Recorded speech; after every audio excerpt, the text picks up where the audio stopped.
Hola amigos, estás escuchando Kila Radio, tu radio Geek Online.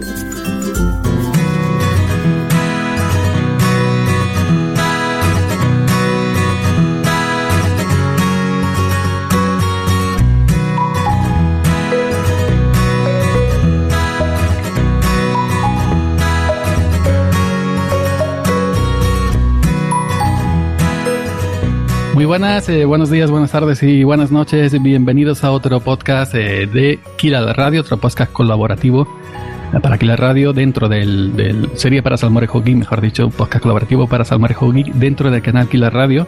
Recordemos que Salmorejo Geek pertenece a Kila Radio, ¿no? Está dentro de la sombrilla de Kila Radio. Y vamos a repetir con dos invitados que ya estuvieron anteriormente por separado y que tuvieron un gran éxito de acogida en lo que sería en el podcast y bueno, he creído conveniente traerlos de nuevo para charlar un poco con ellos. Tenemos a Ricardo de Madrid. Buenas noches. Hola, buenas noches, Ricardo. Buenas noches, Yoyo. ¿Qué tal? ¿Cómo está la cosa por ahí? Pues templada, con nubes y un poquito de frío. Bueno, el frío siempre es bueno para la salud. Depende cómo se vea. Bueno, tú fíjate que el frío conserva los alimentos, los guardamos en la nevera. La calor, al contrario, los caduca, ¿no? Sí, la verdad es que sí, ahí intervendría la teoría de la relatividad de Einstein. Depende. Para nosotros es una jodida y para los alimentos sería un punto fuerte. Además que los pingüinos prefieren el frío y el símbolo la mascota de Linux, digamos, es un pingüino. Tux lo agradece, sí. Pues nada, y también tenemos al amigo Paco Estrada por Málaga, que también estuvo con nosotros hace poco y fue totalmente un éxito en venta, el número 1, con cerca de 1500 descargas en cada sitio, en cada canal de Spreaker, iVoox, en YouTube, etcétera. Buenas noches, Paco. Hola, ¿qué tal? Buenas noches. Y como tú dices, Yoyo, pues también buenas tardes, buenos días o buenas madrugadas. Depende de la hora a la que nos oigan en este podcast y del sitio del planeta donde nos estén oyendo. Buenas tardes también a Ricardo. Para nosotros buenas tardes ahora. Y por aquí pues pasando también ya un pelín de frío, aunque viene un invierno bastante cálido, pero bueno, aquí en estas latitudes del sur, nada más que baja el termómetro por debajo de los 15 grados, ya decimos que es frío, ¿no? Relativo también. Procura no arrimarte mucho el micro como otra vez, que de vez en cuando hace pum pum pum y luego molesta eso un poquito en los oyentes. Perfecto, a ver si así va un poquito mejor para que no haya popeo. Es que tienes una vozarrón de locutor ahí de Matías Prats, padre, tremenda, y claro, y es que llega aquí el cañonazo, como decíamos en la antigua radio aficionado, me llegas al cañonazo, ¿no? Pues es exactamente igual. ¿Qué iba a decir? Vosotros no os conocíais anteriormente entre vosotros, ¿no? No, absolutamente para nada, es la primera vez que entablo conversación con él. No, nada, igualmente, efectivamente. Nunca nos habíamos conocido. Conocía porque habías hablado anteriormente yo tú con Ricardo y conocía lógicamente el podcast muy bueno que estuve oyendo con todo interés, pero no, de otras cosas no. Bueno, pues ya está. Si os habéis escuchado uno a otro, seguramente pues ya sabéis cómo, en fin, os conocéis de eso, de oídas, y ya pues tenemos un poco más de confianza aquí entre los tres. Bueno, para mí ha sido un placer volver a llamaros. Aparte, ya sabéis que tenemos otro grupito que estamos un poco más calmados porque cada uno está con lo suyo, estamos un poco tranquilos, pero bueno, vamos a poner otra vez en marcha al momento, ¿no? El AF está con lo suyo, Juan Febles con el suyo, David Ochovi con el suyo, etcétera, etcétera. Pero bueno, además vamos a hacer también conjuntos, nos vamos a agregar los dos grupitos y vamos a hacer un gran grupo podcastero, linuxero aquí para Kila Radio, y va a ser algo, espero que bastante interesante. Muy bien, pues esperemos que todos se puedan divertir con lo que comentemos aquí, igual que yo me divierto cuando estoy del lado del oyente con una charla sobre algo tan apasionante y que a todos nos llena tanto como es este mundo de GNU Linux. Yo por las mañanas siempre me descargo los podcasts que no pude escuchar la noche anterior y de camino a clase, como tengo 2 horas de viaje, pues siempre me pongo en el tren a escucharlos. 2 horas de viaje para llegar a clase. Efectivamente, yo actualmente resido en Aranjuez, entonces para llegar a mi lugar de destino, que es Leganés, tengo que coger el autobús, el tren, el metro y un poquito a patita. Madre mía, eso es más que compilar una Gentoo. Mucho más. Me despierto a las 5 de la mañana y llego a sobre las 8. Bueno, compilar una Gentoo también se va bastante horas. Bueno, ya después de esta presentación, con lo que la gente dice que alarga muchísimo la presentación, que todo hay que tener en la viña del Señor, como siempre. Y vamos a hablar hoy un tema de un poco de los interfaces, ¿cómo se llama esto? De los firmware, el firmware que nos pone Microsoft para hacer una puñeta a los Linuxeros, el llamado UEFI, EFI, y también otros temas que también tenemos por ahí preparados. Estoy viendo la Wikipedia en este momento. EFI, Extensible Firmware Interface. Ricardo habla mucho mejor que yo el inglés. Y dice que la interfaz de firmware extensible unificada es una especificación que define una interfaz entre el sistema operativo y el firmware. UEFI reemplaza la antigua interfaz del sistema básico de entrada y salida BIOS, lo que conocemos por el BIOS tradicional de toda la vida, del señor estándar presentado en los computadores personales IBM PC como IBM PC ROM BIOS. La interfaz de firmware extensible EFI fue desarrollada inicialmente por Intel, canalla, en el 2002. UEFI puede proporcionar menús gráficos adicionales o incluso proporcionar acceso remoto para solución de problemas o mantenimiento. ¡Ay! Esto es muy bonito, ¿no? Sobre el papel, pero luego llega a la hora de instalar un sistema operativo que no sea el propio Windows de Microsoft y luego llegamos nosotros que nos hemos tenido que adaptar poco a poco a la gente de Linux. Y bueno, vamos a hablar un poquito sobre nuestras experiencias en este sentido, que ya hoy por hoy, aunque sigue dando un poco de data, sobre todo si lo juntamos con el esquema de particionado GPT, que también suplanta al antiguo MS2, pues hoy por hoy son pocas las distros que quedan que no sean compatibles con esta interfaz, ¿no? ¿Qué opináis vosotros de este tema? Básicamente yo hasta hace muy poco tuve un portátil y de hecho lo sigo teniendo y siempre he tenido que hacer el sistema de particionado a través del MBR o MS2 porque mi BIOS normal es una Legacy y el GPT solo es compatible con el UEFI que yo sepa. ¿Se puede tener GPT? Esto es algo interesante que me preguntaron y creo que yo lo he hecho. No te puedo asegurar, no recuerdo, pero ¿se puede tener un esquema particionado GPT en una BIOS normal, el BIOS Legacy?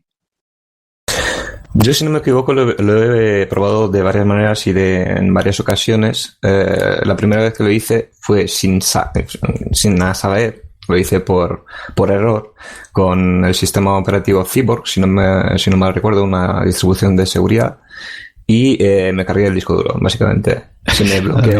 Se me bloqueó directamente y indagando por internet lo pude arreglar hasta convertirlo de nuevo en NVR.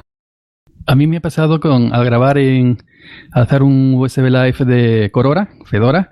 Ya sabes que cuando se graba un pendrive, un USB Live de un electroino que es UEFI, te hace como una partición sin formatear en negro, que la barra de parte se ve en negro, otra que se pone para EFI en FAT32, en FAT16, luego otro en blanco, luego otro donde está el sistema. Te hace el pendrive 4 o 5 cachos, que luego lo metes en Linux y dice que hay un destrozo impresionante. Pues me rompió el pendrive de 4 GB que tenía Corora y quería meter la nueva Linux Mint 18.1 Serena. Esto ha sido hoy.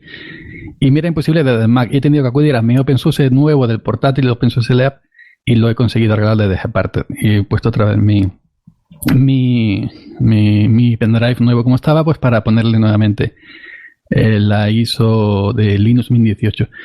Pero cuando grabas una ISO live que sea UEFI, te hace añicos el pendrive.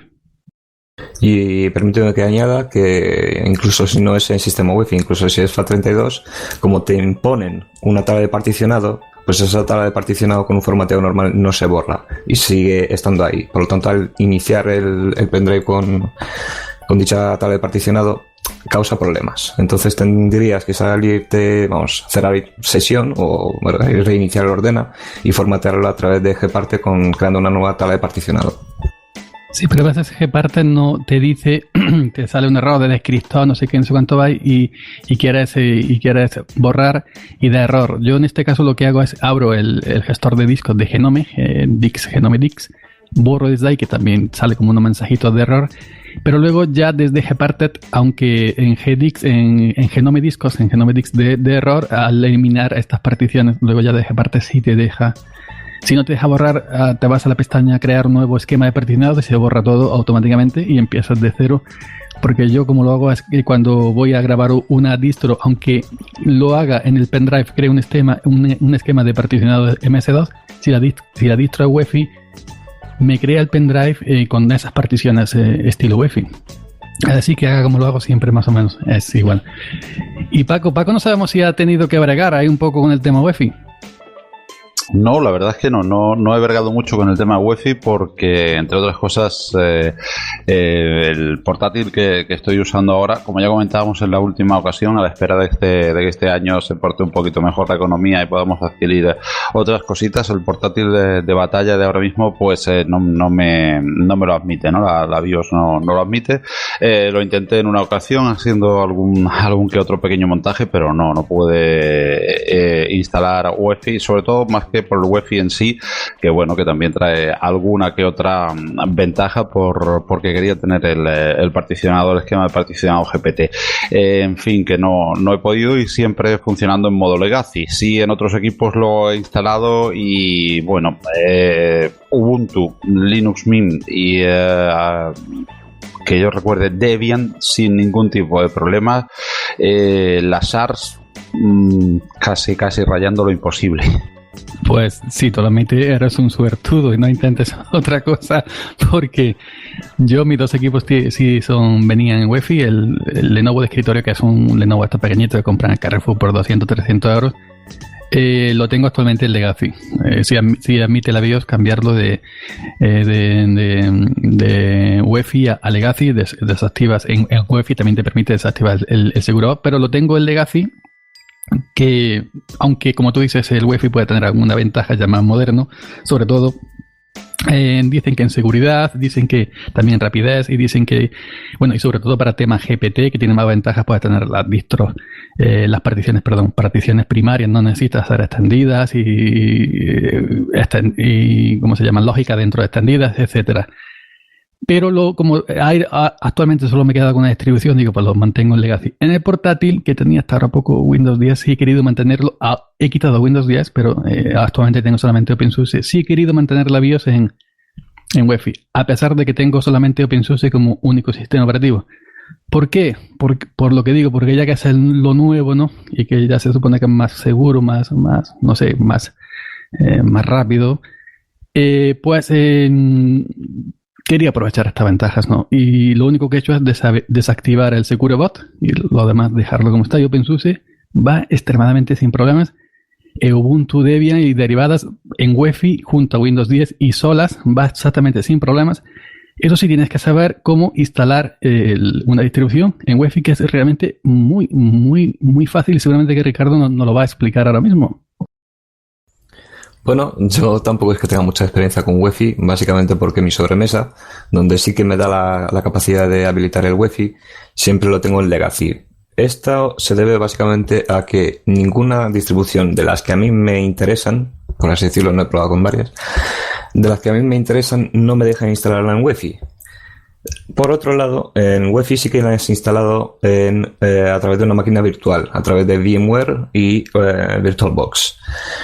Con ello es sumamente fácil, como tú has indicado, Yoyo. Tienes que crear la partición raíz, la partición home, la media o las que tú gustes, la bot, si mal no recuerdo, o la boot. Y había una con flag, que era un indicador que se necesitaba en Windows 10, si mal no recuerdo. Yo me he ido fijando de lo que hace Windows, el propio Windows. Tengo ISOs, alguna ISO por ahí de Windows guardada en un pendrive, aunque no lo tengo instalado. Si tengo una ISO instalable preparada por si algún día Acer se le va la cabeza y decide sacar una nueva BIOS en donde podamos separar la Nvidia Optimo y quedarnos solamente con la Nvidia o quedarnos solamente con la Intel.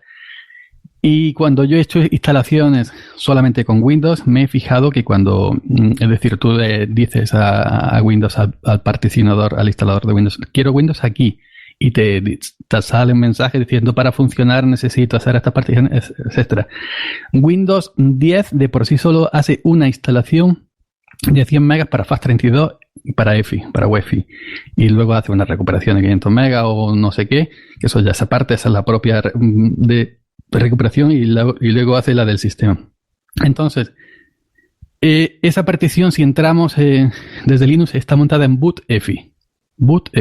Y yo cuando he instalado Ubuntu, cuando he instalado Debian, junto a Windows 10, simplemente en el instalador marcas esa partición que pone EFI, que lo ves en Gparted o lo ves en el propio instalador, y en Ubuntu, por ejemplo, o en Antergos también sale partición para EFI. Las selecciones no marca formatear, por supuesto, porque ahí está todos los gestores de arranque de EFI y ya está, las selecciones. Y cuando ahora he instalado estas dos distros, otras, mejor dicho, que llevo probando solamente a solas en el portátil sin Windows, lo que hago es al principio de la partición, tengo un disco duro de 1 terabyte, al principio hago una partición de 500 megas, en vez de 100, pues le doy 400 megas más por si acaso, que no hace falta, con 100, 200, 300 megas bastarías de sobra. Hago una partición FAT32, a la cual le indico el punto de montaje boot EFI, y luego hago la raíz, no hago boot aparte, boot sin EFI, no, simplemente boot EFI, raíz, por raíz puedo darle 50, 60, 70 gigas, como no hago home aparte, luego hago una partición de datos para mí, por mi cuenta, ya sabes, media data, etcétera, lo que yo hago a título personal, y luego al final del disco duro, donde hace muchos años leí que la SOA era mejor ponerla al final, y se me quedó eso en la memoria, y la hago siempre al final. Pero hay quien la hace en la mitad, o hay quien la hace la partición de intercambio swap al principio, que también he leído un artículo que Ubuntu ya no va a hacer partición de intercambio swap, sino que va a usar un archivo. Lo he leído en el blog de Márquez, de RF Márquez, creo que se llama. Y entonces eso, si vas a instalar simplemente Linux como único sistema en un sistema UEFI, que tenga BIOS en UEFI, haces una en 200, 300 megas boot EFI, raíz, la home si quieres separada y la intercambio, y ya con eso estaría. Sí, básicamente hoy en día, si vas con la idea de tener solo una distribución o un único sistema operativo, básicamente el propio instalador te lo hace por sí solo. Tú tienes que seleccionar e indicar que ahí es el boot, ahí es la raíz y ahí es el home. Y en caso de que necesites alguna partición más, pues crearla. O también dejar, si le dices a Ubuntu o cualquier otra distribución, yo quiero aquí en SDA, o SDA1 quiero, y ya lo creen por sí mismo. Hacer lo que yo he dicho para los que queremos una partición separada de este tamaño concreto, otra partición separada de este tamaño concreto. Si no te quieres calentar la cabeza, le dices a Ubuntu aquí, o le dices a Antergos aquí, o le dices a Debian aquí quiero, y ya está, simplemente. Pero es para que la gente que sí queremos personalizar nuestras particiones, nuestro espacio en el disco duro, lo hacemos de esta manera. Efectivamente. Y aparte, si se me permite decir, yo siempre recomiendo que hagan pues este tipo de pruebas en un servicio virtual como VirtualBox o VMware para practicar y ver cómo van, sobre todo si no tienen experiencia previa.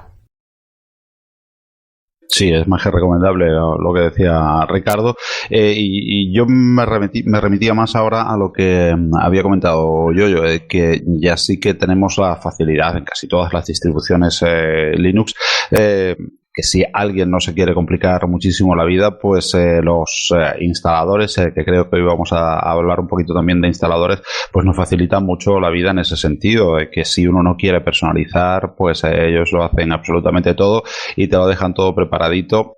Aunque no es la opción más recomendable, puesto que luego si quieres hacer algo, pues vas a tener más problemas con los particionados que hacen ellos, pero bueno, en general hacen buenos particionados, te lo dejan todo preparadito para simplemente instalar y que no tengas que calentarte mucho la cabeza. Pero entiendo que la mayoría, una gran parte de los usuarios Linux nos gusta el cacharreo, nos gusta tener, igual que el sistema muy personalizado, ya montado, pues nuestras particiones también muy personalizadas. Ya digo que yo incluso en este equipo que no lo admitía, lo intenté ahí con algo que encontré en una página de Dios sabe dónde, intentando medio traducirlo del inglés, intenté esta BIOS pues que me admitiese sé si podía ser, que no pudo ser al final, pues el UEFI. Al final pues tengo el Legacy y lógicamente con MBR. Bueno, pero para un sistema doméstico realmente no vamos a notar mucha diferencia entre UEFI y Legacy, creo yo, ¿no? Por lo menos a lo que yo me dedico. En alguna ocasión he buscado la BIOS. Hay un proyecto de una BIOS abierta desbloqueada para los ASRAC, no he encontrado para mi modelo en concreto, pero sí para modelos aproximados. Pero claro, cambiarle la BIOS oficial a una BIOS que hace gente de una comunidad es muy arriesgado. Ya te lo dicen que si hay algún problema y te quedas a mitad camino, te cargas totalmente la máquina, sea el portátil, ya sea la placa base, porque la BIOS no es el sistema operativo. La BIOS es lo que maneja la placa base en sí. Y entonces eso es una operación un tanto delicada, pero si yo tuviera una seguridad de que alguien me diera una BIOS alternativa desbloqueada de mi Acer Spire y abierta, que yo pueda quitar la Nvidia o la Intel y quedarme solamente con una, pues lo aceptaría de todas, pero claro, ese tema de la BIOS es un poco complicado. Pero bueno, yo pienso que para tema doméstico tampoco vamos a notar mucha diferencia, y por lo menos en Linux podemos elegir particiones, y hay quien hace también hacen la bar aparte y otras particiones. Por ejemplo, en Windows puedes seleccionar dónde va a ir el sistema. Tú dices, yo hago una partición de 100 gigas para Windows 10, ejemplo, y le indicas a la hora de instalar, dices aquí, y ya Windows te crea, si hace UEFI, la partición propia UEFI, te crea la propia partición de recuperación del sistema, y luego ya la C, donde va todo el sistema. Pero en Mac ni siquiera tenemos eso. En Mac, yo por ejemplo en mi Mac Mini tengo 2 discos duros, le puse un SSD, un Samsung, y luego el disco duro mecánico que traía de 1 tera lo he dejado para datos. Y en Mac solamente te pregunta dónde lo quieras, aquí o aquí. Le dices aquí y ya está. No puedes elegir absolutamente nada más. No puedes particionar aquí. Y ya MacOS ya se instala en el disco duro o la partición que tú le digas. No tiene por qué ser un disco duro completo, puede ser una partición dentro de un disco duro, pero ya está, no puedes elegir nada más. Ya la partición de intercambio, que también existe, pues la creas donde tenga que crearla, igual que Windows. Y como es eso, como MacOS está diseñado para que sea la facilidad y el usuario solo tenga que decir pincho aquí y pincho allí y ya está, y yo no me tengo que preocupar, o tú no te tienes que preocupar de nada más, pues ya está, así de simple. Pero eso, en ese sentido, por eso nos gusta a nosotros, que somos más frikis y más geek, nos gusta el tema de particionar por nuestra cuenta en Linux, y ahora hacemos esto y hacemos lo otro, y estamos un poco entretenidos. Al fin y al cabo, si vas particionando, seleccionando, experimentando cosas y haciendo particiones para una cosa o para otra, pues así al fin y al cabo aprendes. Aprendes a romper discos duros, etc. Pero eso casi diría yo que es una leyenda urbana, porque yo tengo discos duros de hace muchísimos años y habré instalado 1000 veces del tema electro hopping que tengo, y todavía no se me ha roto, Ojo, pues a mí sí. A mí sí. Yo, como tengo un sistema, como he dicho, Legacy, pues algunas veces, antes de saber incluso que en MBR, en un sistema normal de MS2, solo se permitían 4 particiones primarias, pues creé 2 de golpe cuando ya tenía 3, entonces tendría 5. Con 5 se me bloqueó directamente, y tuve que acudir... Sí, efectivamente, tuve que acudir a un locutorio para meterme Gparted en un USB y con él a iniciar dicha distribución.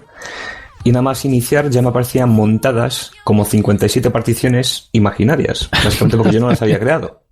Cosa que me pareció sorprendente, 57 particiones cuando yo solo había creado 5. Y nada, tuve que esperar media hora para que iniciase, otra media hora para que abriese el programa y otros 20 minutos para que se aplicasen los cambios de formatear todo, crear nueva tabla de particiones y volver a intentarlo.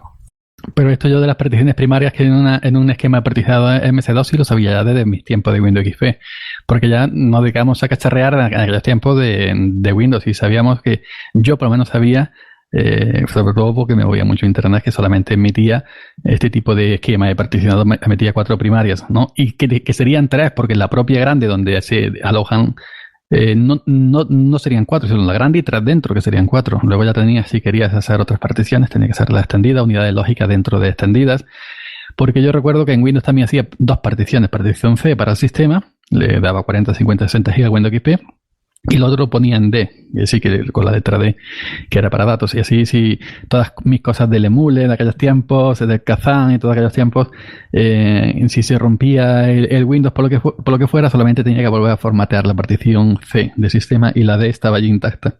Pero todo esto ya lo vengo arrastrando aquellos tiempos de Windows 98 inclusive, que tenía mi hermano.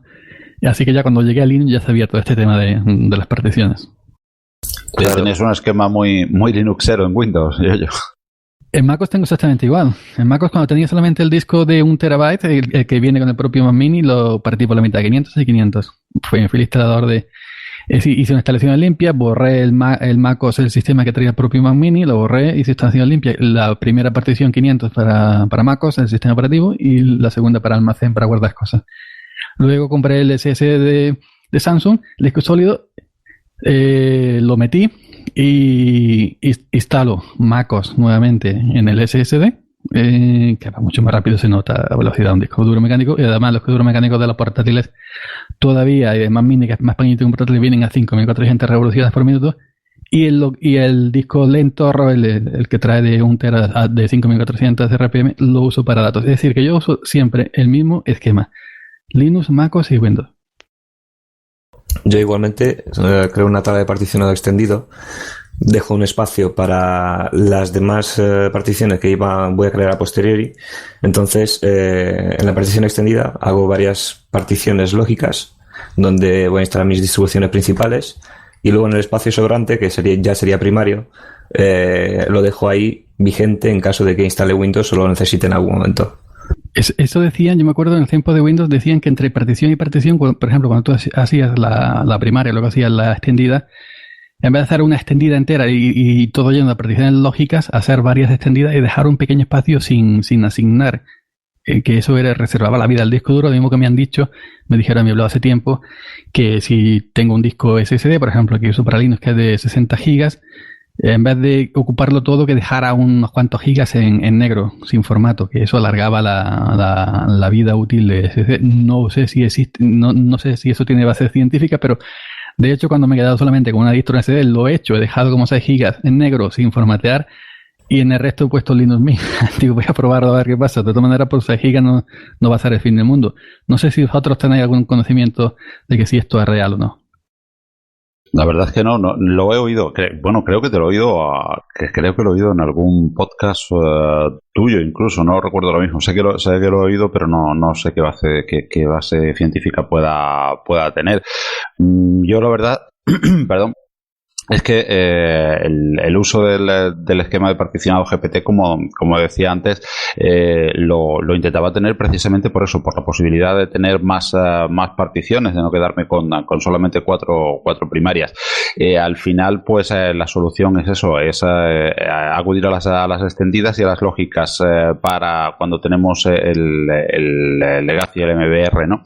Pero sí, lógicamente sería lo mejor y lo ideal, pues el tener la posibilidad de casi el infinito. Digo, el infinito no son 126, ¿no? 128, creo recordar las que admite el GPT, pero bueno, serían casi un infinito, para en muchas ocasiones salvaguardar, pues eso, particiones de datos, el tener varias distribuciones montadas juntas. Yo la verdad es que solamente tengo 3 Windows hace muchísimo tiempo que ya que desapareció completamente de todos mis equipos, y actualmente en el de batalla, en el portátil de batalla, pues están 3, están Antergos, está la siempre socorrida Ubuntu, y en esta ocasión hay una que siempre se va alternando por ahí con pruebas y con otras cosas. En esta ocasión está Ubuntu Studio por el tema del kernel de baja latencia y tal, que me hacían falta por los pocos recursos del equipo para algunas cosillas de vídeo y tal.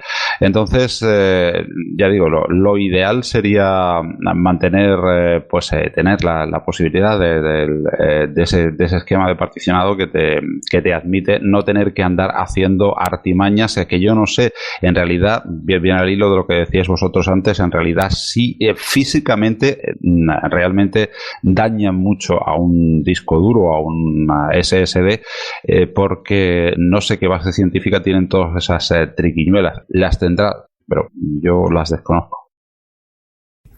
Yo básicamente, como estoy estudiando informática, ya voy por mi segundo año, nunca he escuchado nada relacionado con un disco sobrante, es decir, con un espacio sobrante dentro de un disco duro para salvaguardar su vida. Únicamente, hoy por hoy es mirar antes de comprarte un disco duro que tenga la función de Smart para que te vaya avisando y en cuestión de tiempo cuánto tiempo le queda de vida. Ya sabemos todos que los discos duros, ya sean mecánicos o SSDs, que tienen un tiempo de vida limitado. Por lo tanto, tenemos que estar al tanto de eso. Yo sí he notado que Windows, cuando se instala, tú instalas, por ejemplo, un Windows en UEFI, un Windows 10, vamos a poner el ejemplo que es el último, si deja como 8 megas en negro que pone no formateado, no asignado. Si tú entras desde Gparted, desde un gestor de particiones que lea todas las particiones en todo lo que hay, porque desde Windows no se ven, pero desde Linux, desde Gparted y pone no asignado. Y entonces, por eso yo he pensado, digo, bueno, porque cuando Chaos también, yo estaba en Chaos en aquellos tiempos, hace ya años, en el propio manual para instalar Chaos en un sistema UEFI con GPT había que dejar un espacio de 8 megas en negro sin asignar. Y entonces entiendo que para instalar una distribución Linux en GPT, en UEFI más GPT, hay que dejar ese espacio negro, pero con Ubuntu no lo he dejado, ni con Linux Mint, ni con Antergos, ni con la propia OpenSUSE en el portátil, y funciona perfectamente. Entonces, cuando he visto que el propio instalador de Windows lo hace por su cuenta, deja esos espacitos al principio del disco duro de 8 megas sin asignar, sin formatear, sin asignar, sin nada, ahí digo yo, ¿por qué será? Eso es lo que yo me he preguntado siempre. Eso yo creo que es yo debido al sistema de matemático que tenemos para calcular cuánto vale un megabyte, o cuánto vale un megabit, o un megabyte, creo que se llamaba, gigabyte y demás cosas, ¿no? Porque un sistema Linux no es igual que un sistema Windows en ese aspecto. Un sistema Windows tiene un poquito más o un poquito menos el valor del mega, igual que el Linux. Puede tener un poquito más o un... Eso que lo sabe David. David sabe que 8 bits hacen un byte, ¿no? Efectivamente. Y es verdad. Sí, y es totalmente verdad. Perdona la broma, eso no es verdad. Entonces, pues ese cambio de valores, ese cambio de aquí vale más y aquí vale menos, pues podría causar estragos, supongo, en los sistemas en caso de que lo completes coja todo ese espacio del disco y luego metas a posteriori otra distribución o otro sistema operativo. Bueno, lo que sí está claro, yo creo que para dejar este tema bien claro, valga redundancia, si quieres instalar una distribución como único sistema operativo, ya sea con Windows, que ya tiene la partición hecha propia en UEFI, pero sobre todo si quieres instalar una distribución Linux o dos en tu disco duro, en tu equipo con UEFI, debes crear al principio una partición en FAT32 de 100 a 300 megas montada en boot EFI. No es necesario hacer partición boot aparte. Hay gente que todavía la sigue haciendo por temas personales. Pero yo, cuando era obligatoria ya en Fedora, que había que hacerla en X3, en X2, ni siquiera en X3 hace muchísimo tiempo, porque si no el GRUB no iniciaba en X4, luego en otros sistemas, porque había problemas. Ahora, por ejemplo, quien hace boot aparte y lo hace en XFS también da problemas el gestor de arranque ahí, hay que hacerlo en X4, pero hoy por hoy no es necesario, a no ser que quieras tú por algo muy personal hacer la partición boot aparte, simplemente la raíz, que ya el directorio boot se quedaría dentro de la raíz. Luego si quieres hacer la home aparte y alguna que otra partición aparte por tu cuenta, pero ya está. Pero para instalar un sistema Linux, una distribución Linux en UEFI y en GPT, simplemente creas al principio una partición de 100 a 300 megas que esté formateada en FAT32 y que esté montada en boot EFI. Luego en el instalador le indicas esa partición que es partición de arranque EFI. Yo, como siempre, he recomendado y lo sigo recomendando, antes de crear las particiones, desde la propia live de la distribución Linux que vayas a instalar, a no ser que OpenSUSE, que no tiene versión live, si tiene alguna otra que es de la comunidad, GECO Linux creo que se llama, pero desde la live crea las particiones Y luego ya, desde el instalador, ya simplemente tienes que asignar los puntos de montaje a esas particiones que ya has creado. Y ya de esta manera me parece a mí que es mucho más cómodo que crear o destruir las particiones desde el propio instalador. Efectivamente, si se me permite añadir, también mirar en la página oficial si la distribución en cuestión, que hoy por hoy casi la mayoría ya están compatibilizadas, pero algunas siguen estando sin compatibilidad con GPT o con Wi-Fi. Entonces también habría que mirar eso en la página oficial, o al menos indagar por internet a ver qué es lo que ocurre. Y si tienes el equipo en Legacy, en BioLegacy, si te va perfectamente, sigue. Ese es otro consejo, yo creo que es primordial. Sigue ahí, no cambies por Wi-Fi. Si tienes un equipo que sea compatible con Wi-Fi, pero estás en Legacy, no cambies. Sigue donde estás. Ahí. Si tienes un equipo que has comprado nuevo, ya por lógica vienen todos en Wi-Fi. Y es raro porque hoy me decía una amiga, la chica que hizo conmigo un podcast sobre la amiga Rin, no sé si escuchaste aquel podcast, la Linuxera. Sí. También sí. Que en VirtualBox le marcaba que no podía instalar una distro porque tenía un ¿cómo se llama? Un microprocesador de 32 bits y requería uno de 64 bits. Pero si este portátil es nuevo, ¿cómo no va a ser de 32 bits? ¿Cómo va a ser de 32 bits? Si ya no venden portátiles en 32 bits. Todo lo que se vende hoy nuevo, que viene con Windows, viene en 64 bits. Y pasa como me ha pasado a mí también con Linux Mint 18.1 Serena, que lo meto en mi portátil, va perfecto, pero a la hora de instalar los drivers NVIDIA propietarios da un error fatal, Cinnamon. Y ya no sabemos si son los drivers NVIDIA, el tema del SOR, el X11... o lo que pasa ahí que no había manera de ponerla en portátil. Sin embargo, con la 18.0 no pasa. Pues ahí estamos investigando. Yo con Nvidia me he dado por perdido, ya he dado perdida la lucha, entonces, como he dicho anteriormente, lo tengo desactivado desde la BIOS y me olvido totalmente de ellos. Por eso yo digo que si este portátil ya la gente lo sabe que fue un regalo, por lo he dicho mil veces en los podcasts y en mi blog, fue un regalo y no lo vas a despreciar prácticamente. Un portátil nuevo con un i7, 8 GB de RAM, etcétera, etcétera. No, yo tampoco sabía que traía Nvidia Optimum, ni sabía lo que era hasta que no lo tuve en mis manos. Pero si me comprara hoy por ahí un portátil para mí, solamente que traiga una gráfica, o como los Slimbook, por ejemplo, que traen solamente Intel, la integrada en el microprocesador, o los Dell XPS, los Dell que vienen también con Ubuntu, los Ubuntu Edición, o si te compras otro de otra marca, rebuscar antes mucho para ver si viene con dual gráfica Nvidia Optimus o viene solamente con Intel o con Nvidia, pero con las dos al mismo tiempo no, porque eso para Linux es una auténtica guerra, mucho más que el tema Wi-Fi.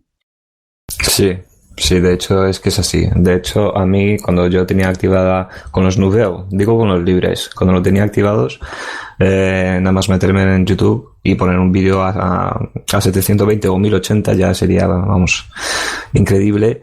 Me subía la temperatura del portátil a 89, incluso a 95 grados y por ese motivo fue el que tuve que deshabilitar los Nvidia.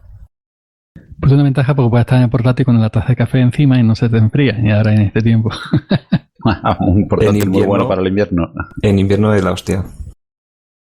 Bueno, yo creo que ya el tema de Wi-Fi, MBR, GPT ha quedado ya bastante claro y lo podíamos dar por finalizado simplemente diciendo eso, que lo vaya bien en BIOS, en MBR, que siga ahí como yo estoy en mi Lenovo perfectamente y el que le vaya bien en Wi-Fi, que siga en Wi-Fi. En el caso del Mac Mini, si le quiero instalar algún día una distro Linux, no puedo elegir porque en los Mac no hay acceso a la BIOS. Eso es totalmente imposible. Pero no nos dan esa opción. Pero bueno, en los Mac Mini se puede instalar perfectamente cualquier distribución Linux, que hay miles de manuales. Y hoy por hoy, desde que Apple se pasó a Intel y abandonó IBM, la procesadora IBM, pues ya se hace igual que en un PC normal de corriente, ¿no? Así que eso. Instaladores de distribuciones Linux o instaladores de distribuciones GNU Linux, los hay de muchos temas, muchas formas. Y muchos colores. Tenemos el de Ubuntu, que es simple, normal y corriente. Hace esto, que podríamos decir, yo el de Ubuntu lo veo como estilo más esto. En el tema es partición sí te deja elegir. El instalador de Debian, que también me encanta. Yo en mis tiempos instalaba en modo de texto, a pesar de tener la opción de instalar de forma gráfica en Debian, pero me gustaba en modo de texto. Hoy por hoy, ya por la pereza, ya pues lo hago en modo de texto. Tenemos el de Antergos, tenemos el de OpenSUSE, que también es maravilloso. Exceptuando, como en mi último vídeo digo, que por qué no ponen la opción de darle un nombre a tu equipo y tienes que rebuscar, como me ha dicho el amigo Víctor ahí en redes, rebuscar para ponerle un nombre de equipo. Y luego tenemos el innombrable, el Anaconda, el innombrable de Fedora. ¿Qué experiencia tenéis vosotros con el tema de instaladores? Pues yo casi todas las distribuciones nunca me he encontrado con ninguna dificultad, quitando la que acabamos de decir, que es Anaconda. Pero por lo demás nunca he tenido problemas con ellos. Sobre todo el que más me encanta y el que más fácil lo veo para un usuario común y corriente es Calamares. Eso es, Calamares yo creo que es el instalador últimamente pues más usado para versiones que no tienen digamos una propia, un instalador pues fácil, intuitivo, que te deja hacer todo con facilidad y que funciona muy bien en todas las distros que dejan. Incluso muchas de ellas que tienen instalador propio también te dejan la opción de hacerlo con Calamares. Quiero recordar que Manjaro, por ejemplo, en fin, hay muchas que Calamares que es o podría ser, no sé cómo lo veis, podría ser también un tema un poco de debate, un poco el instalador común de Linux, ya que hablamos de que muchas veces no se hacen frentes comunes muchas cosas y se dispersa mucho, aunque muchas veces también es positiva esa dispersión de ideas, pero a lo mejor, como hablamos en distribuciones, si hubiese 7, 8, 9 distribuciones en las que poder elegir que realmente aportan algo nuevo, pues estaría genial, pero a lo mejor 120 ya son demasiadas. Yo no sé si cada distribución Linux le merece mucho la pena hacer su propio instalador gráfico, cuando esos instaladores más que aportar enredan muchísimo, simple y llanamente por ser un instalador particular, enredan muchísimo cosas tan fáciles como son el sempiterno ya prácticamente Ubiquiti de Ubuntu, al que le echo de menos simple y llanamente una pestañita en la que pudiéramos gráficamente, se puede resolver vía terminal, pero que gráficamente pudiéramos con Ubiquiti instalar, o sea, mejor dicho, no instalar el grupo de Ubuntu en el MBR. Y en fin, Calamares como paradigma un poco, lógicamente con todos sus fallos, con todos sus problemas, pero un poco como paradigma de una instalación fácil, sencilla, honesta, rápida y que gráficamente aporta mucho. Es mi humilde opinión. Calamares en sí es un proyecto maravilloso porque ya no es un instalador, es como una distribución propia, un sistema propio, y lo han ido acogiendo de diferentes distribuciones. Y en Calamares han trabajado gente de Chakra, gente de KDE, gente de Manjaro, gente de Antergos. Es decir, que no lo ha hecho solo un equipo, todos han ido aportando. Me parece maravilloso porque cualquiera que no tenga instalador propio con el suyo no merezca la pena. Fedora podía acoger ese instalador, y a mí me parece maravilloso. Manjaro tenía su propio instalador. Yo soy usuario de Manjaro desde que se inventó, y al principio en modo CLI, en el instalador que yo incluso ayudé en las traducciones al español, y luego acogió o puso su propio instalador llamado TUS, que se basaba en el instalador de Linux Mint Debian Edition, en el de Linux Mint Debian Edition, no en el de Linux Mint de Ubuntu, que es el de propio Ubiquiti, y hasta ahora poco, hasta hace 2 o 3 versiones, ha mantenido su instalador TUS, que han ido mejorando junto con el de Calamares, que daba sus primeros pasos, que al principio tenía sus fallitos, pero hoy por hoy Calamares es muy estable. Y en esta última de versiones sí que yo me he bajado Manjaro. He visto que ya no ofrecen su instalador propio TUS, el que hicieron ellos, bueno, el que forquearon de Linux Mint Debian Edition, lo mejoraron y lo adaptaron para Manjaro. Ahora, hoy por hoy, solo ofrecen el de Calamares, que me parece perfecto. Y ningún problema. Yo he instalado alguna vez que otra en estos últimos tiempos Chaos, he instalado Manjaro con Calamares, no me ha dado ningún tipo de problema, y lo veo pues completito. Yo pienso que cuanto más opciones ponen en los instaladores gráficos mal lo enredan, yo que sé, mal lo enredan y mal dificultoso, déjalo. Muy importante tener particionado y muy importante, como decías Paco, poder elegir si instalar GRUB o no. La gente que no deja instalar GRUB dirá, no, yo si me instalas mi distro, instálame también mi GRUB, etcétera, lo que eran topa ellos, no. Pero, por ejemplo, la propia Debian te deja en el paso final decirle que no quieres GRUB. Y Calamares te deja decirle que no quieres GRUB. Pero en el Ubiquiti de Ubuntu no, tienes que iniciar desde la terminal con una orden específica, como ya puse en mi blog, para que no instale GRUB por si tú tienes más de 2 distros o más de una y deseas que sea otro grupo que se encargue de instalar de gestionar el arranque de esas distros. Pero hoy por hoy Calamares, como ya he dicho antes, es un sistema propio, no es un simple instalador. Podría decirse casi que es casi una distribución Linux propia, aunque sea un instalador, pero es un sistema vivo.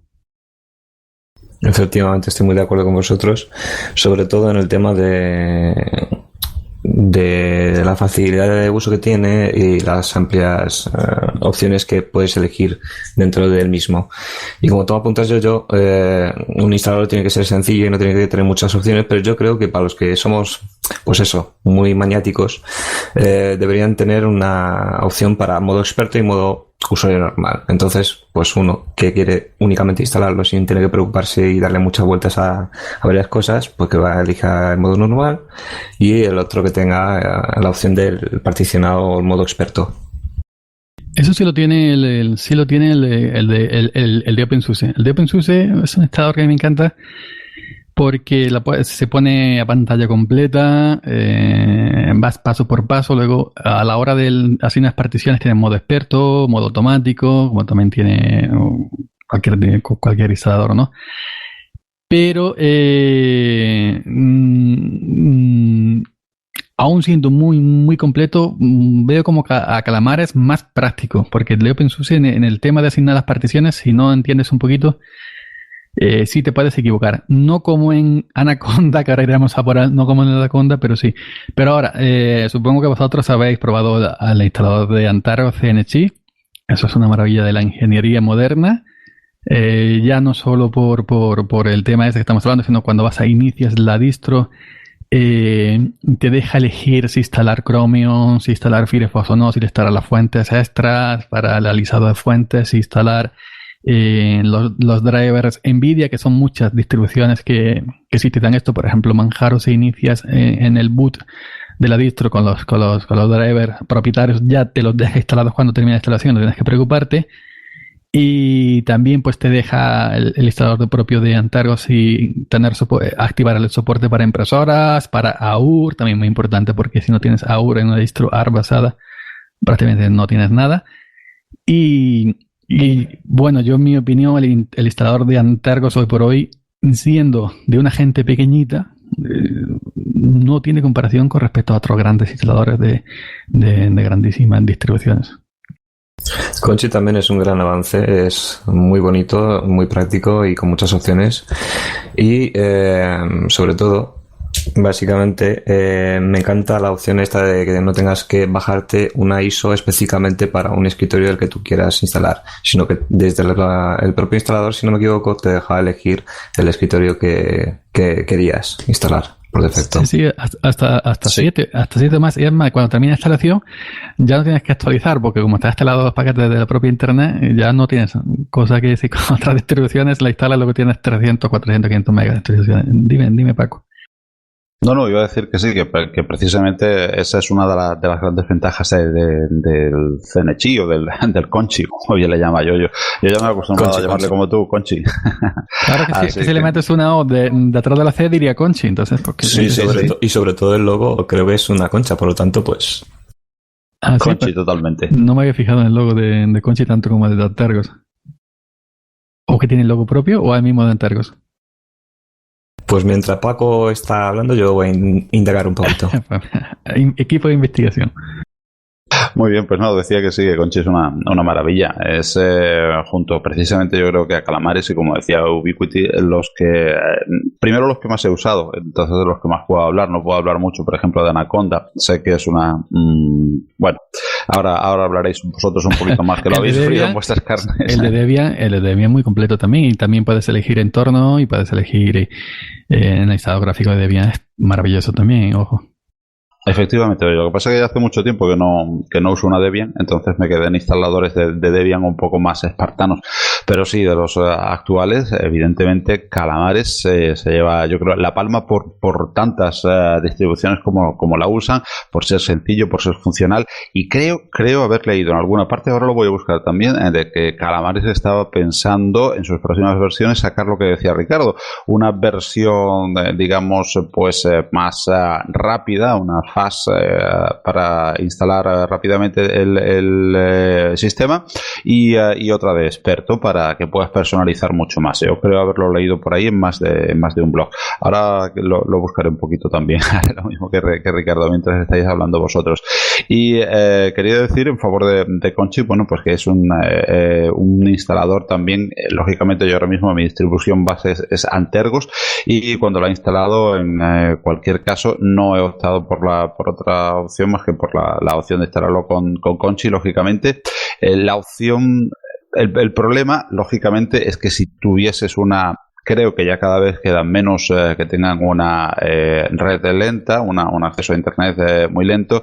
El hecho de que, como tú bien decías ahora y apuntabas, ya cuando te lo encuentras todo instalado, pero ojo, tienes que bajar un montón de paquetes. Es recomendable bajarse una ISO, la última, lógicamente, no buscar una anterior que tengas por ahí en casa y tal para instalar. Es preferible perder un poquito el tiempo bajando la última ISO, que ya tendrá lo más actualizado posible todos los paquetes. Y también, lógicamente, cuando te bajas un entorno de escritorio como KDE o Genome, que tienes que bajarte un montón de librerías, un montón de dependencias y un montón de paquetes, en definitiva, pues vas a tardar un ratito en instalar el equipo, porque vas a estar bajando constantemente de internet. Pero hoy en día la verdad es que está pensado pues para conexiones que son bastante rápidas en general en casi todas partes, lógicamente, bueno, hay excepciones y esas lo van a notar mucho más. Yo en algunas ocasiones, en algunos sitios lo he notado mucho, pero ya digo, está pensado para que todo se quede actualizado, para que puedas elegir la personalización que tú decías, hasta el detalle de bueno, poder elegir si quieres AUR o no quieres acceso a AUR. Evidentemente, bueno, lo que decíamos, una maravilla con muchísimas funciones de manera muy fácil, muy gráfica, sin enredos, sin recurrir a cosas que ahora, ya digo, explicaréis vosotros un poquito más, que lo habéis usado más, yo menos, perdón, Anaconda, pues a cosas que lo hacen casi infuncional, instaladores que podían ser muchísimo más sencillos. Sí, podríamos decir que Anaconda es infumable directamente. Y Conchi, por otro lado, como acabo de mirar, su logo es una concha. Bueno, Concha CNC, Conchita. Pues nada, bautizado, y como es un poquito español Antergos, pues nada, Conchi. Creamos un alias. Antergos es grande. Antergos dice mucho, que de ARS, ¿no? Antergos, yo vi una entrevista que le hicieron al desarrollador principal de Antergos, que lo inició prácticamente todo, y su lema es "Somos ARS". La gente que mucho dice, no, es que Antergos es manjaro. No, Antergos no es manjaro, Antergos es ARS. Y te da un instalador gráfico, te da una serie de opciones ya predefinidas, en su escritorio, ya está, pero ARS, él no toca nada del sistema ARS, ni kernel, ni nada de seguridad, como sí hace un poquito que la otra basada en ARS, Apricity, que ahí esos comienzos hacía cositas raritas con los permisos y hacía cosas raras que al final la tuve que dejar porque realmente me daba cositas que no me gustaban. Pero Antergos no toca ahí, Antergos simplemente te da un instalador que tú puedas elegir lo que quieres, que te lo deja todo configurado. No tienes que agregar tu usuario al grupo audio, al grupo no sé qué, al grupo no sé cuánto, y te instala un entorno gráfico y no tienes que hacerlo todo a manivela como hay que hacerlo en ARS Linux. Pero bueno, Anaconda, empezando por el nombre. Hay que empezar por el nombre. ¿Por qué le ponen Anaconda? Bueno, Anaconda la base dura, por así decirlo, toda la polémica de Anaconda viene en el punto exacto del gestionar las particiones y asignar las particiones de donde quieres instalar Fedora u otra distribución que use Anaconda como Corora, que es basada en Fedora. Hay otra que también ha adoptado Anaconda como instalador. Y yo me he dicho, pero están locos para haber cogido calamares, coño. Pues Anaconda todo viene eso. El tema polémico es eso. Y si vas, como en mi caso, yo tenía tres distribuciones, ya no tres, sino dos simplemente.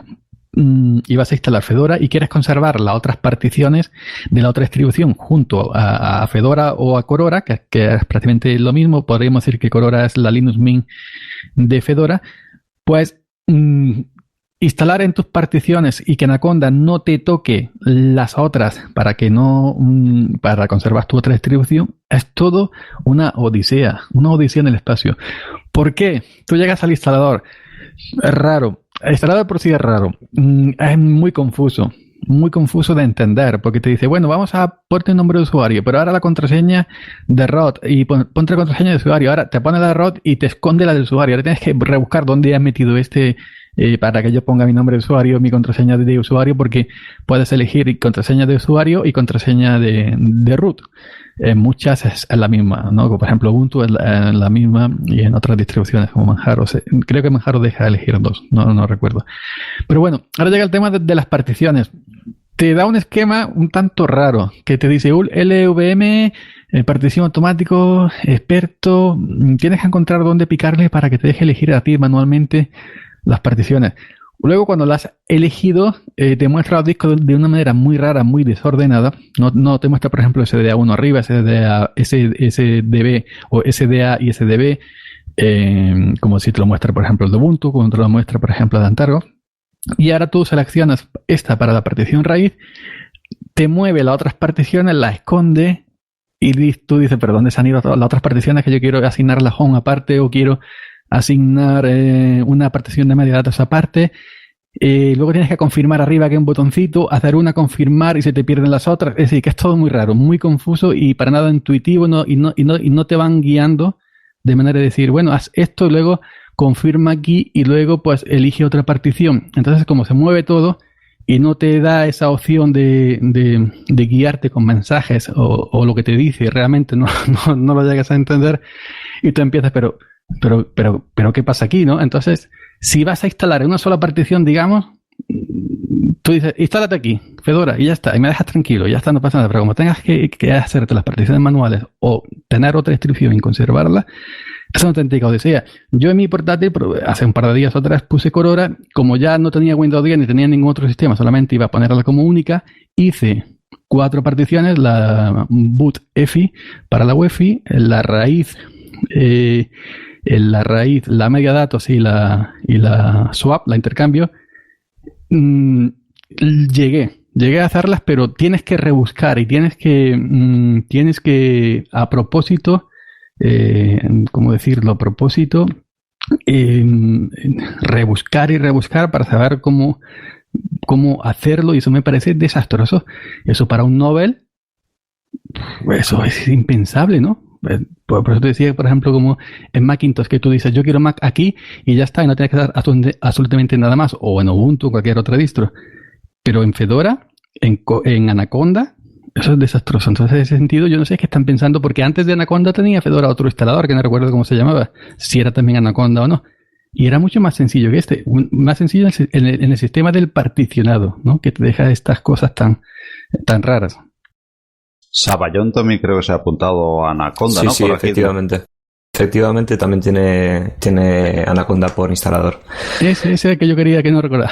Saballón, pues escribirle vosotros que tenéis contacto directo con Saballón, decirle, ¿por qué no pones calamares, hombre? Me dan cuenta.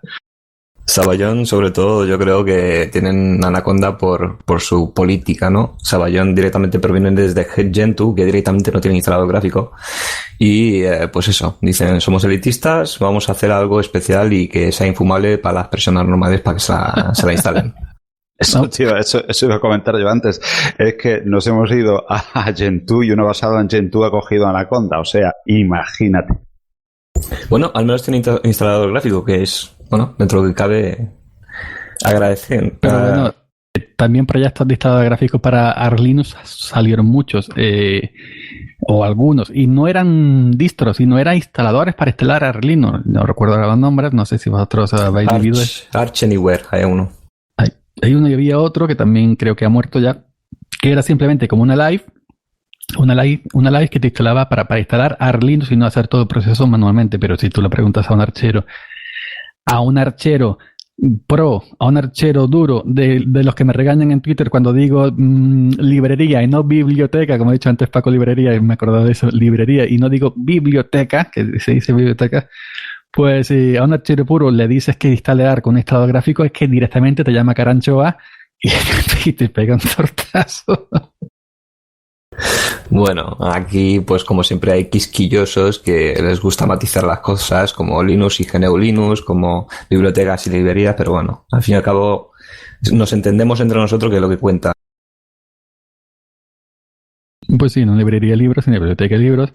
Pues bueno, bibliotecas, eso son cosas de más técnicas. Pero bueno, yo creo que lo primero que creo que es Gentoo tenía que haber adoptado Calamares y no Anaconda, porque ya sí de por sí también Gentoo, no, perdón, Savallón. De por sí también ya manejar una Gentoo es distinto, aunque ya Savallón te ofrece los paquetes ya binarios, ¿no? Precompilados para instalar de repositorios, y no es como en Gentoo que se tiene que instalar todo, ¿no? Efectivamente, de hecho... Bueno, que se tiene que compilar todo. Compilar todo. Eso es todo hay que compilar. Es que yo no le veo... Hombre, hoy por hoy las máquinas ya con los paquetes precompilados tampoco le veo mucha ventaja esta de 24 horas precompilando o compilando un kernel o un programa, ¿no? No, la verdad es que no le veo la gracia, a no ser que te guste esperar y ver ahí cómo pasan las líneas de código ante tus ojos. Sí. Bueno, pues sí. Pues yo, de eso, decirle a la gente de Savallón que mejor hubieran optado por Calamares o por el mismísimo Ubiquiti, pero que eso de que lo que han hecho es una tropelía, pero grandísima. Muy grande, de hecho. Estoy ahora con la Wikipedia abierta, nuestra querida Wikipedia, en la página oficial de Anaconda de la Wiki, y estoy leyendo que está escrito en Python, que es otro lenguaje de programación que tiene por logo, volvemos a los logos, una serpiente. Por lo tanto, Anaconda, como también es un nombre de serpiente, creo que por ahí van las cosas. Sí, me parece que fue porque está escrito en Python. Y con lo fácil, entre comillas, lógicamente, que es Python, y que ha querido facilitar muchísimo las cosas, un lenguaje de programación con el que se puede empezar muy bien a programar, y que ha venido en su versión 3 a facilitar mucho las cosas. Fíjate lo que han sacado tan difícil, que es Anaconda. No creo que se parezca mucho una cosa a otra, aunque tengan que ver y lo hayan relacionado lo de Anaconda por estar escrito en Python. Python, un lenguaje de programación muy, muy recomendable, de muy alto nivel, y que facilita muchísimo las cosas, y Anaconda no. Y no pone dónde ha sido Anaconda escrito en Mordor, ¿no? Por lo menos, ¿no? Bueno, está la manita con C, con el lenguaje de programación C, que ya es un dolor de cabeza. Entonces, pues bueno, depende cómo se miren, ahí está el origen. Sí, ahí por Mordor. No, bueno, que yo no sé, la verdad. Cada distro, cada distribución, cada grupo de desarrolladores tiene su flujo de trabajo, su forma de... Pero si te pones con paciencia, como yo he hecho esta última vez, ahí está Aurora, que iba bien, pero me daba carne el pan, iba a cantar con mi portátil, que es muy delicado. Si te pones con paciencia en el paso de las particiones, pero es que se te va, no sé, es que ya te pones de los nervios. Y porque dices, bueno, si yo asigno la raíz ahora, ¿por qué se ha movido lo otro? Y si me va, y si me esconde de SDA y ahora no me sale SDB y no sé qué. Es que es una cosa muy rara. No sé cómo explicarlo porque no lo tengo en vivo ahora mismo el particionador aquí. Y para explicarlo paso a paso, pues tendría que tener una live aquí instalando ahora mismo con el Anaconda delante, ¿no? Pero que no sé, que es muy raro, que no le veo sentido además que somos muchos los que nos quejamos sobre el instalador Anaconda. Y como ahí está el proyecto Calamares, que ahí está para quien quiera cogerlo y adaptarlo y enchufarlo a su distribución, Pues sí, pero como eso, Fedora es lo que es el conejillo de Indias de Red Hat, y ahí está, porque Fedora tampoco es que sea una distro Linux para principiantes. Una Fedora vanilla, una Fedora limpia, una Fedora cruda, tela para ponerla a punto, mucho más que cualquier otra distribución. Efectivamente. De hecho, Anaconda creo que fue uno de los instaladores principales de Red Hat. Por lo tanto, por ahí viene la cosa. Yo, desde luego, hace unos días, cuando intenté instalar Sabayon, lo hice de primeras en una máquina virtual y lo intenté de lleno, directamente desde el instalador, metiéndome en él, configurando, pues eso, la franja horaria, el usuario y demás. Y cuando llegué a la parte de particionado, primero me llamó la atención el LVM, que no sé hablar, y que tenía que cambiarlo manualmente. Para los usuarios que no lo sepan, pues tendrían ahí un sistema un poquito extraño. Luego, cuando ya entré en modo normal de particionado, me llamó la atención eso, de que tenía dos pestañas, una escondida y otra donde te ponía las posibles particiones que podrías asignar para instalar Sabayon. No lo quise hacer así porque obviamente quería tener más control sobre el sistema de particionado. Por lo tanto, me fui a Gparted primero, hice el sistema de particionado desde ahí y luego me fui nuevamente al instalador. Nuevamente inicié el instalador, me fui al particionado y dentro de dicha pestaña directamente no me aparecían las particiones que yo había creado desde Gparted, cosa que me parecía extraña. Y volvemos a la cuestión anterior. Había una pestaña escondida. Esa pestaña, si no lees bien, que además todo está en inglés, y si no sabes inglés, pues estás un poco más jodido incluso. En esa pestaña están las particiones ya asignadas, ya creadas y ya registradas. Por lo tanto, esas vienen en una pestaña ya, por así decirlo, cerrada. Y lo que te aparece visible es únicamente el espacio libre que te queda. Entonces, tendrías que desplegar la pestañita de abajo y desde ahí elegir la partición que tú has creado y indicarle desde ahí que es el array, la home y demás. Otras opciones que no he visto en Anaconda es que me parece, no lo tengo muy claro, que tampoco puedes quitar eso de instalar el group. Pues ahí fíjate que no me he fijado. Como la he instalado como única distribución de portátil, no me he llegado a fijar por si estaba o no. Lo que sí ha dicho de las particiones, sí he recordado que en OpenSUSE, por ejemplo, en el instalador de OpenSUSE, no sé si lo conocéis mucho, si tienes particiones ya hechas, por ejemplo, como la mía de datos que nunca borro, y a la hora de instalar cualquier distro Linux solamente le digo, quiero que me lo montes aquí en medio datos, pero no lo formatees, no marca la casilla de formatear. En OpenSUSE hay que tener cuidado con eso en el instalador, porque si lo dejas tal como está, no la marcas y no la tocas, te la formatea XFS, creo recordar, ¿no? Porque el OpenSUSE se quiere instalar por defecto, XFS, no, en BTRFS.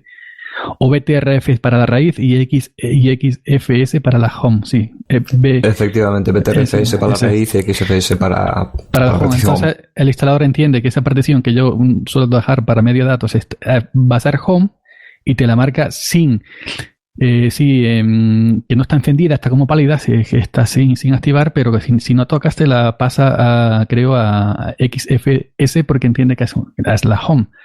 Entonces yo le tengo que decirle, sí, esta partición, sí, la voy a montar, móntemela en media datos, pero no la formatea, me la deja en S4, porque ya hace ya tiempo que estaba en XFS, probé BTRFS, pero me cambié nuevamente a X4 porque yo el sistema de Snapshot, creo que se llama de BTRFS, no lo uso nunca tampoco. Y entonces, pues, en el particionador o a la hora de asignar las particiones en el instalador de OpenSUSE hay que tener cuidado con eso.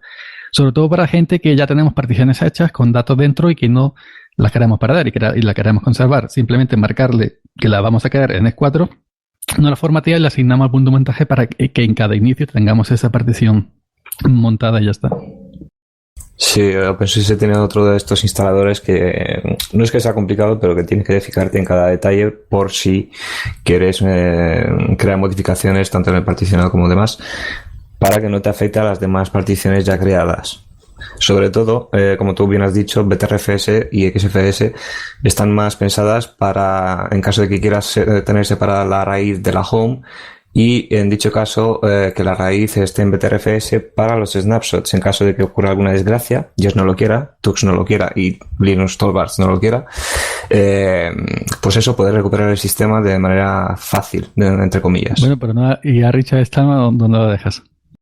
Richard Stallman también, perdón, que si luego me matan.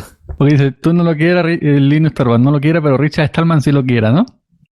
Se me olvidó el ETC. Bueno, Richard Stallman, como has puesto el códex para reproducir tu música MP3 y el códex propietario, no, creo que la licencia del códex MP3 ya ha caducado, no, ya se puede usar libremente, ¿no? Aún no lo sé. Yo tenía entendido claro. que Fedora iba ya a instalar soporte nativo para MP3 por eso, porque el tema de licencias que ya habían caducado, ya se podía usar, no sé, algo de eso he leído yo donde sea, no recuerdo dónde, pero algo sí he leído. Algo había escuchado yo también. Lo que pasa que no...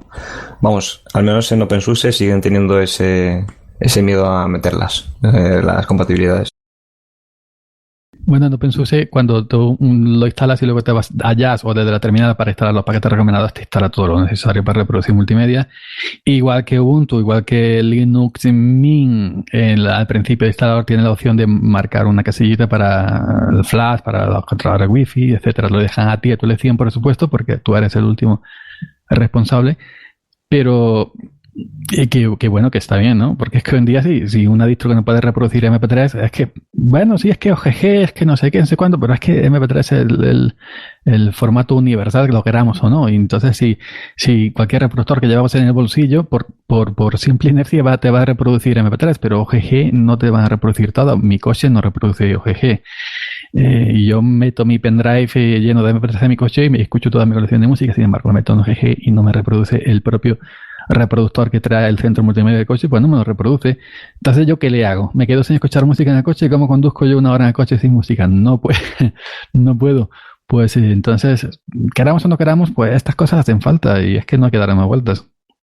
Siempre, por eso, al menos OpenSUSE tiene otra distribución, otro instalador, llámalo X, llámalo Y, que se llama Gecko Linux, que ahí ya te lo instala directamente con los controladores y con todo lo necesario para ya no tener que instalarlos tú a posteriori de repositorios diferentes, aunque sea un one click install, pero ya te viene con todo integrado. OpenSUSE directamente no viene con ni MP3 ni con MP4, creo que tampoco, ni con WAV y demás, básicamente por la licencia que tiene, que son privadas, o al menos lo eran, ahora ya no sé qué pensar, y por lo tanto no se quieren internar en dichas batallas. Bueno, eso pasa en la mayoría de las distribuciones. La verdad es que nos pasa que tenemos la opción siempre de bajar luego pues diferentes, sobre todo en el tema multimedia, ¿no? Los repositorios donde tenemos la opción de bajar o bien desde el instalador en algunas o bien a posteriori en otras diferentes códecs y programas privativos para hacer funcionar pues todo este tipo de inventos como el MP3. Exacto. En Windows, por ejemplo, en MacOS no tiene este problema porque se supone que cuando tú compras un Windows o compras un MacOS o compras un Android que ya viene con su sistema instalado, o compras un iPhone, lo que pagamos dentro de ese abultado precio, porque no son baratos, ya también estamos pagando las licencias para reproducir contenido multimedia que necesita o que tiene vigente todavía esas licencias y hay que pagarlas. Entonces decimos, es que un móvil vale tanto dinero, por ejemplo vale 800 euros, vale 700, que yo sí sé que es bastante caro, sí, pero bueno, dentro del precio también van el tema de las licencias que estamos pagando. Por eso cuando ya en el propio también Windows o Mac, como dije antes, también va incluido en el precio el tema de esas licencias necesarias que tienen que pagar ellos para que nosotros luego podamos reproducir, por ejemplo, nuestros archivos MP3, etcétera. Sí, eso mandaría a narices que no viniesen ya con ellos, sobre todo porque nos meten Windows por el gandate y no nos dan a elegir al comprar un ordenador ya creado, ya hecho, que podemos elegir entre no querer Windows o quererlo, porque básicamente yo a lo mejor me compro un portátil y quiero meter Linux únicamente y me meten por el granate 100 pavos que son Windows. Por ejemplo, MacOS no reproduce, de forma nativa no reproduce OGG. Te instalas el VLC, que eso es una navaja suiza, y lo reproduce todo, pero MacOS de forma nativa no reproduce OGG. Windows no lo sé, pero MacOS no. Sí, Windows creo que sí. Windows sí. Pues ahí tenéis el tema, ¿no? Estaría gracioso que un Windows o un MacOS instalarlo, te saliera la ventanita, activa esto para reproducir MP3 y el flash y todo eso. O cuando tú instalaras Windows te dijera Windows Media Player, ¿no? Que no puedo reproducir MP3 porque no tengo licencia para hacerlo, etcétera, ¿no? Estaría gracioso ver eso. Si mal no recuerdo, cuando yo tenía Windows, ahora únicamente lo tengo para testeos y para virtualización con VMware, para clases, pero en mis tiempos cuando utilizaba Media Player, creo que el primer inicio, al abrirlo por primera vez, se conectaba a una biblioteca afuera en internet para buscar los códecs.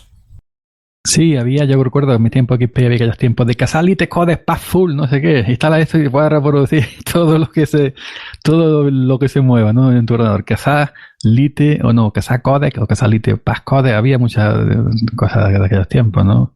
Una cosa tremenda. Creo que siguen existiendo hasta Windows 7. Desde Windows 8 para adelante me parece que ya no. Esos son los paquetes estos como los Ubuntu Resistance Extras y tal, que son casi, bueno, es un paquete de paquetes más que un repositorio extra en el que, bueno, pues te bajas un poco de todo. Recuerdo siempre las instalaciones estas que hacíamos antes, fijándonos en los que van desapareciendo poquito a poco. Lo de qué hacer después de instalar tal distribución, tal, pues recuerdo, por ejemplo, en Ubuntu, Debian y tal, que existían mucho, pues había siempre código para coger y una serie de órdenes en la terminal para coger siempre, copiar y pegar, y en cuanto aquello empezaba a funcionar, pues ya sabías que te podías reproducir prácticamente todo. Sí, en los tiempos en que Ubuntu empezó a popularizarse y a empezar a tener detractores, lo mismo que fanboy, yo recuerdo muchos decían, ¿qué hacer después de instalar Ubuntu? Decían, formatear de poner Debian, distro decente, ¿no? Pero bueno, esos tutoriales se han perdido. Yo, por ejemplo, he querido sino me he ido a la web de OpenSUSE, multimedia para KDE, multimedia para Genome, y te dan cosas serias, ¿no? Que son su propia web, no de blogueros que hacen eso. Y pegar todo lo que te ponen, sudo, zipper install, gestreamer, todos los que existen, no sé cuánto más, pero te metían un VLC beta y no sé qué, no sé cuánto, y luego al final, si lo pegabas todo, te decía, y te dice la propia OpenSUSE, VLC beta está en conflicto con el VLC del repositorio Pacman, porque el repositorio Pacman, para quien conozca OpenSUSE, sabe que es imprescindible, que es donde está todo lo multimedia, y un OpenSUSE sin el repositorio Pacman prácticamente no es nada, lo mismo que una Fedora sin el repositorio RPM Fusion, ¿no?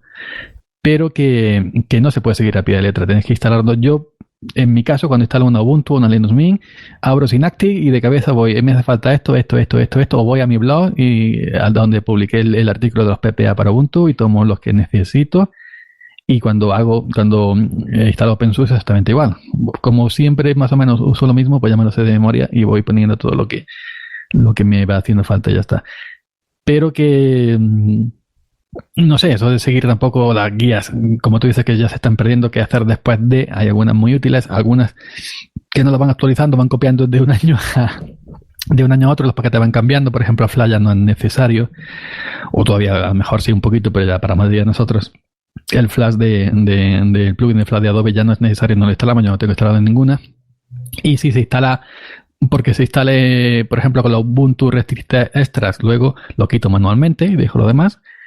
Y ya está. Pero que hoy por hoy prácticamente no hace falta, como tú dijiste antes, ¿qué hacer después de instalar Xdistro? No, simplemente abrirte una cerveza y disfrutarla. Otra cosa ya. Sí, básicamente, y encima que ahora, hoy por hoy, como Chrome ya ha erradicado, en caso de que necesites usar Chrome, ya han eliminado básicamente el Flash y ya intentan tirar con todo desde HTML5, que es un estándar ya hoy por hoy que es necesario en cualquier página web o en cualquier dispositivo móvil, en cualquier página en general. Luego está el tema de OpenSUSE que tú mencionabas, Yoyo, del repositorio Pacman. Hoy por hoy tienes dos posibilidades: instalarlo desde la terminal a partir de comandos, que ya para la gente que normal, más nueva en este terreno, le puede suponer un poquito un quebra de cabeza, pero luego tienes la opción desde Firefox, eso sí, con un one click install, que tú le das un clic y ya a partir de eso le das como en Windows, next, y ya los tienes instalados. Eso es lo que he hecho. Eso es lo que he hecho pues para instalar, por ejemplo, INSI, que no viene en los repositorios de OpenSUSE ni en Pacman. Para instalar, ¿qué más? Alguna cosita más que gracias a uno que también me dejó mi blog, porque al hacer esto se te agrega repositorio a tu lista de repositorios y luego hay conflictos con los otros. Dice, cuando tú abras un clean install, que se te abre el JAS, en la primera opción para que te pone la línea de repos, abajo hay no mantener este repositorio después de la instalación. Y eso es muy socorrido, porque si tú quieres solamente el paquete INSI, le desmarca la opción de que no mantenga ese repositorio personal. Es como si dijéramos un PPA de un usuario. Instala INSI, JAS, con un clean install, y cuando se sale no agrega ese repositorio a la lista de repositorios y ya está, tienes tu INSI y es bastante cómodo. Y yo sí, de hecho ayer que puse a punto mi OpenSUSE en el portátil lo hice así, instalé lo que me hizo falta así, poca cosa, y luego pues con sudo cpr inr que te instala los paquetes recomendados, o se puede hacer desde JAS cuando instalar y desinstalar software arriba en Extra, instalar todos los paquetes que coincidan, recomendados, etcétera, y te instala todo lo necesario para tener tu OpenSUSE a punto. Sí, yo lo hago casi todo desde comandos, quiero decirlo. Necesito de un script que he creado yo mismo con Bash, que automáticamente me agrega unos alias al Bash RC, por ejemplo, o me instala de golpe, nada más instalar el sistema operativo, me agrega de golpe lo que va siendo la lista mía propia con los programas que uso habitualmente. Pues fíjate que eso es muy socorrido y muy interesante, porque yo lo hago de cabeza o tengo que ir a mi blog. Si tuviera una lista con todo lo que... Como no soy de guardar copia de seguridad ni de restaurar, es decir, yo empiezo de la distro, cuando cambio de distro empiezo de cero, o incluso cuando cambio en la misma distro empiezo de cero. Si tuviera, como tú dices, un listado con todo lo que tengo que instalar, en un script simplemente le hago boom y tendría todo, sería interesante. Pero ya me he acostumbrado a hacerlo manual, paso a paso, me voy entreteniendo, me pongo mi café, mi cerveza, lo que sea, y etcétera, y ya está. Sí, yo igual. Lo que pasa, únicamente los programas que instalo de golpe de primeras son los básicos, el VLC, MPV, SMPlayer, cosas así mínimas, pero que al fin y al cabo son necesarias. Por otro lado, como quería un conjunto, y a mí me gusta la programación, como quería un conjunto de tanto agregar los aliases, instalar los programas, desinstalar programas que, por ejemplo, te vienen por defecto en una distribución y que tú no necesitas para nada, pues hice un script que me facilitase un poquito la vida. La verdad es que la idea es estupenda, tener un script para cada una de nuestras distribuciones habituales en las que, bueno, la lanzas después de la instalación, pues es una buena manera de hacer una post-instalación de la cual creo que te voy a copiar la idea, Ricardo.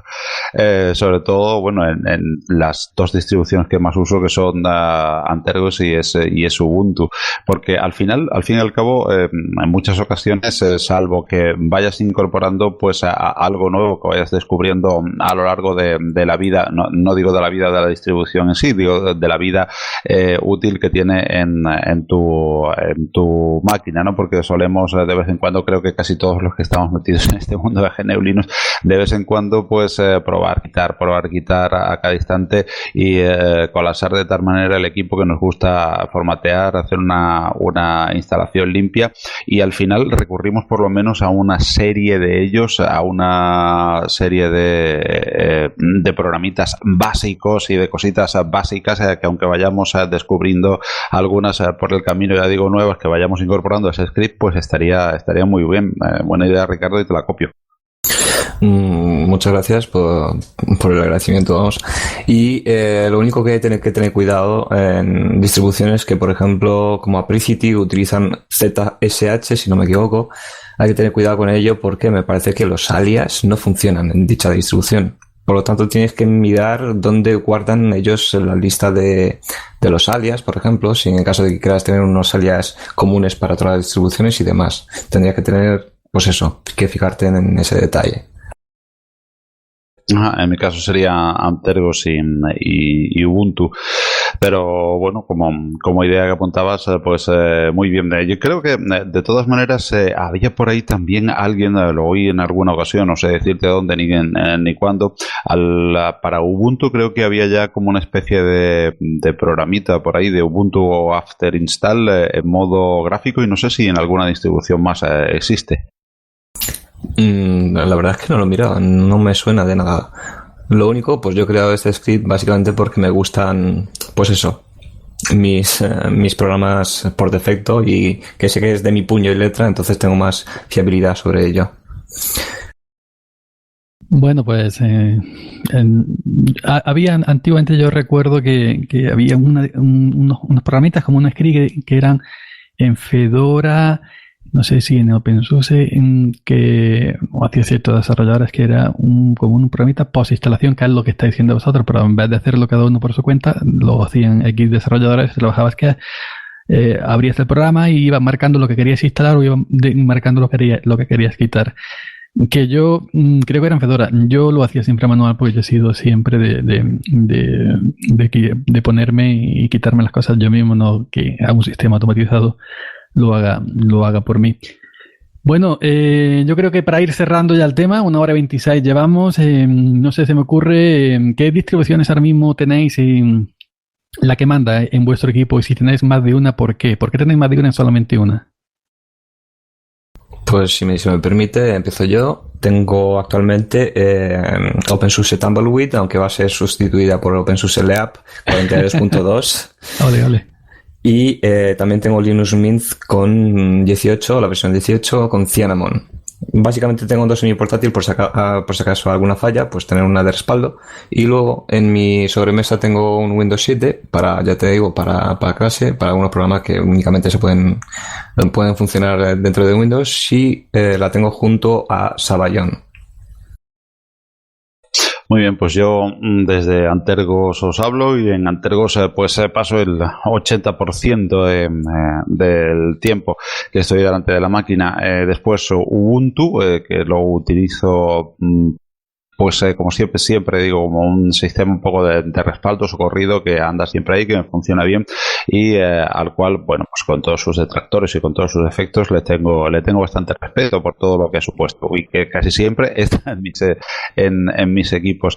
Y también lo estoy utilizando porque me funciona Android Studio pues muchísimo más fácil y con muchísima mayor facilidad que en Antergos. Pero dicho esto, también tengo una otra partición última. Normalmente hay tres en el equipo casi siempre: Antergos, Ubuntu y otra última, que en esta ocasión está siendo Ubuntu Studio. Creo que lo he mencionado antes, pero por problema de que me sirve un kernel de baja latencia, que en el equipo en el que tengo pues me va muy bien para ciertas cositas de vídeo y tal, caserillos que estaba montando ahora. Esa es una partición que normalmente es la que se suele mover para dejar las distros que me gusta ir probando, de las que van saliendo, para comparar pues cuando instalé una última OpenSUSE con la que llega ahora y tal. Así que probablemente la próxima en ocupar ese espacio, en cuanto finalice lo que estoy haciendo con Ubuntu Studio, va a ser también OpenSUSE Leap. Yo que mencionaste de Antergos antes, para comentar la morriña, yo quité Antergos y actualmente tengo en mi equipo de Lenovo de escritorio, tenía dos, siempre Antergos y otra, y lo quité todo y solamente dejé otra, que en este caso, en este momento estaba Ubuntu. Bueno, lo quité, ahora mismo está Linux Mint 18.1 Serena con Cinnamon. Pero me estoy pensando volver a Antergos y dejar OpenSUSE en el portátil. OpenSUSE está en el portátil Leap, en el Aspire. Realmente me ha sorprendido. Ya había tenido Tumbleweed, o Tumbleweed, como pronuncia Ricardo mucho mejor que yo. Tumbleweed. Y es que se mueve mejor que Unity. Y diría, tengo Tumbleweed o Tumbleweed con Genome, diría que se mueve mejor que Linux Mint con Cinnamon. Pero es más, es que me dura más la batería. Hoy me he puesto en la mesa camilla, quien sea de Andalucía sabrá, es la mesa con la enaguas, el brazalito debajo, viendo la tele, viendo mi café, mi portátil, y terminé de ver como decían, quien decía el parte, el telediario, mi café, esto, lo otro, y me queda todavía un 70 y pico % de batería después de estar yo no sé cuántas horas, y en Ubuntu se drenaba la batería un poquito, ¿eh? Y vamos, que el hardware va perfecto, noto, mejor dicho, que dura más la batería. Inclusive una Linuxera, colega nuestra, sevillana Linuxera, que también se ha cambiado a OpenSUSE con KDE, siempre ha tenido Ubuntu o Linux Mint, dice que le dura más también la batería en OpenSUSE que en la propia Ubuntu, que la propia Cinnamon con Linux Mint, que nota ella que gestiona mejor la batería, que gestiona mejor el hardware, por lo que sea. Tumbleweed usa el 3.4 y algo, creo, ¿no? O el 3.8. No recuerdo exactamente ahora, tengo que tener las capturas por ahí en mi blog. Y tengo prototipo pagado en este momento, pero que sí noto que gestiona mejor el hardware, el Leap 42.2 OpenSUSE, que las propias Ubuntu o basadas como Linux Mint, y dura más la batería, que veo yo que baja el nivel de batería mucho más lento que cuando tenía Ubuntu. Así que me ha sorprendido mucho OpenSUSE Tumbleweed, la opción mía Genome, porque yo Genome para mí es mi escritorio preferido. Y creo que se va a quedar porque estoy maravillado con OpenSUSE. Así que simplemente añoro Antargos, añoro Pacman, porque Pacman es Pacman, y si la añoro demasiado sería por la poner en el Lenovo de escritorio, en el Acer Aspire imposible porque da kernel panic, pero en el Lenovo. Pues nada, compañeros, ha sido un placer que vengáis aquí otra vez conmigo a charlar. No os va a llegar cuando cortemos la grabación, os voy a decir 4 cositas ya fuera de línea, fuera de antena. Y muchas gracias por haber venido, un placer como siempre. Muchas gracias a ti. Gracias a ti y a todos los que nos oyen, y encantado como siempre de participar en tus podcasts, Yoyo. Gracias a todos, gracias Ricardo. Un placer. Y bueno, a los oyentes decirle que no se despisten, que posiblemente vamos a dar un especial con lo mejor del Linux o GNU Linux 2016 y lo que esperamos para 2017, en donde vamos a estar todos, no solamente Ricardo, no solamente Paco y yo, sino vamos a estar la otra parte del grupo colaborativo de Killer Radio Podcast. Todo esto lo estamos subiendo y saldrá a luz en cualquier día de estos. Así que nada más, nos estaríamos escuchando nuevamente cualquier otro programa y nos vemos. Hasta luego. Hasta luego.